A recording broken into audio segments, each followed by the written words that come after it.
August had a surprising amount of Doom and Quake content for us to enjoy. We started the month off with the huge Quake 2 event in Mighty Doom, then we received the Quake 2 Remaster and updates for Classic Doom, Classic Quake, and Doom Eternal a few weeks later as a part of this year's QuakeCon. We've got more updates to Mighty Doom and evidence that Quake Champions is coming to consoles in the time since QuakeCon, and now we've just received one final Doom update to end the month, but it's unfortunately not all that great. Actually, if I'm being entirely honest, I think it's the worst Doom-related content we've seen in a while. It's not horrible by any means, but it's definitely at the bottom of the list for me. It's ugly, it's lackluster, and it's a step down from what we've been getting. It's none other than the Season 6 Gibbo Collectibles event for Mighty Doom, which is honestly the worst event we've seen so far. The highlight of this update is a brand new secondary weapon, that being the Sentinel Hammer. This new secondary can allow you to jump across arenas to deliver a heavy attack that deals elemental and knockback damage to all enemies in the area. It's more of a special ability than a direct damage weapon, but it's still a welcome addition to the Slayer's arsenal nonetheless. Aside from the Sentinel Hammer, the only other thing that a lot of you would probably enjoy is the new Doom 2016 Praetor suit, which will be available sometime later this season for 10 USD.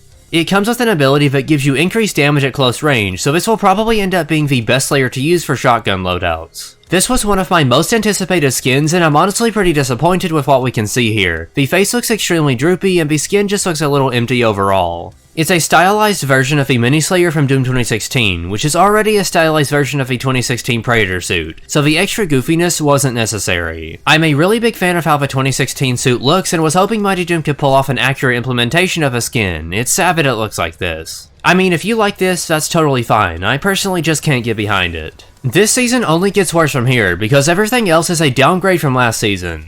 The Conquest event gave us several premium weapon skins and the best set of levels we've got so far, while this season goes back to the old event format that we had previously. This battle pass comes with Gibbo plastic recolors for the Burst Rifle, Plasma Rifle, Combat Shotgun, Heavy Cannon, Chainsaw, Unmaker, Sentinel Hammer, and the default Doomslayer. I'm not a big fan of these color schemes. I think it's a bit ugly, even if the toy theme is pretty fitting for Mighty Doom. The pass also includes 11 weapon crates, 10 equipment crates, 4 elemental crates, 5 special crates, 325 crystals, and a free uncommon Sentinel Hammer at the start of the pass. It's pretty great that they're giving a hammer out for free, but just like the Burst Rifle, upgrade token drop rates are pretty low for the hammer right now, so good luck actually upgrading this thing. I personally didn't expect any premium weapon skins in this pass. I felt like it was pretty likely that they would return to the normal pass format, but I'm still kinda disappointed with the overall pass. Not only are these skins pretty ugly, but the crate amounts have been lowered a bit, and it just doesn't feel like it's worth buying anymore. The only pass I bought since the first season was the Quake 2 pass, and it unfortunately looks like I'll be continuing the trend of skipping out. Not only did we get a pretty weak battle pass, but we also received a very weak level to go with it. The new Toy Factory limited time event level is one of the worst event levels we've seen since the Easter event. It's just a bunch of basic arenas with a really gimmicky conveyor belt feature that gets old really quickly. It follows the exact same format that nearly every event level has followed before this. It's a huge step down from both the Conquest and Time Trials event levels in terms of overall quality. The unique enemy and boss featured in this level are zombies and teddy bear outfits, which look incredibly ugly and offer no additional value to the combat.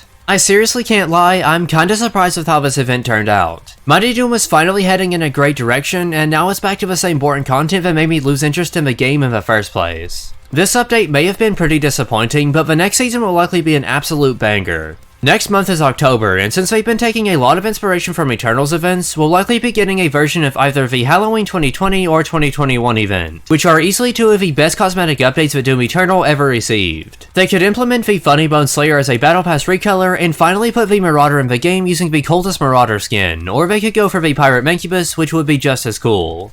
No matter what they choose, Halloween cosmetics are typically pretty great, so I do have high hopes for the next season. Or maybe they'll prove me wrong and the next season will be even worse than this one, I don't know. They have recently implemented some other changes to Mighty Doom that weren't listed in today's video, and may have also accidentally revealed that Quake Champions is coming to consoles. You can watch a video that's on screen now to learn more about this exciting news, as well as the future of the Doom franchise. You definitely don't want to miss out on this. Thank you all so much for watching today's video, I hope you enjoyed it. That's pretty much all I have for now, though. Until next time.